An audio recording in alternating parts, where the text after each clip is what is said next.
Okay, so picture this. You're locked in a room with your friends for 17 hours straight. Your only goal? Survive 100 days in a video game. But if you fail, well, the punishment is yellow, it's cold, and it is absolutely disgusting. This is the story of one of the wildest gaming challenges you'll ever see. And there you have it. That one sentence says it all, right? The stakes here aren't about losing some virtual items. Oh no, the consequence is very, very real and very, very smelly. I mean, this is what makes it so brilliant. On one hand, you've got this epic digital quest to slay a dragon. On the other, you have a punishment that you can practically smell through the screen. It's that crazy mix of high-stakes scheming and just ridiculous physical comedy that makes this whole thing so unforgettable. So let's really set the scene here. This isn't just four guys playing a game. For the entire 17-hour marathon, they are physically stuck in one room. They have to eat there, they have to try and sleep there. Their real world basically becomes as confined as their virtual one.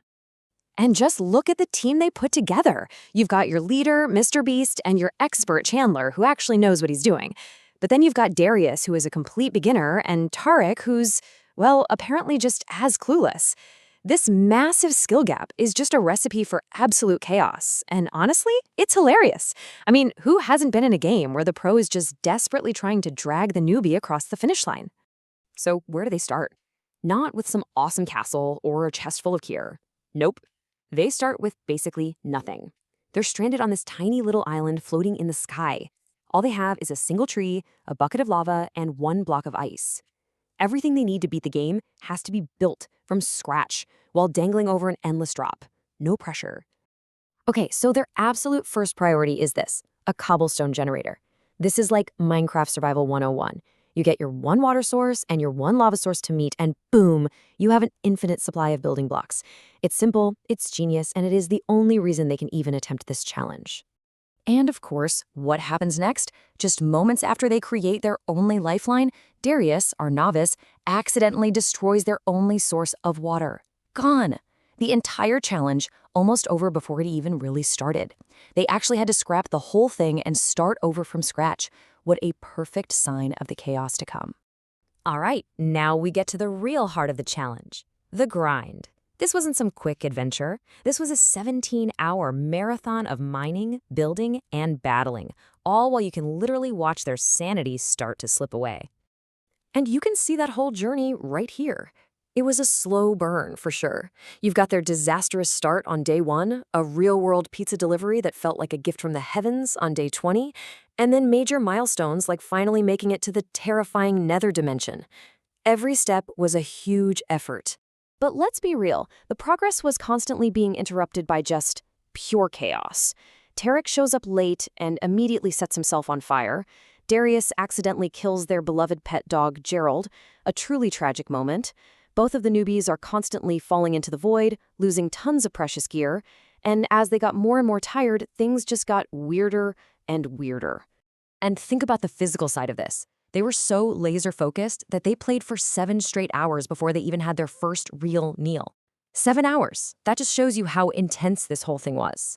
This quote just sums up that entire middle section perfectly. Because on one hand, yeah, they were making real progress. Their little sky island was turning into a massive fortress.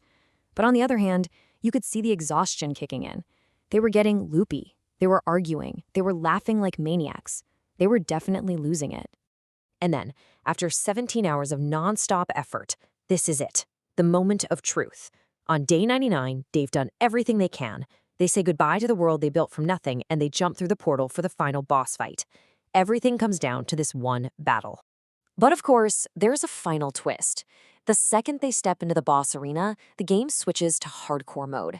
What does that mean? It means one life, no respawns, no do-overs. If you die, you are out of the fight for good. All that work, all 17 hours, could be wiped out by one tiny mistake. The pressure is insane. So all 4 of them jump in. They're decked out in their best armor, they've got their potions, they've got a plan.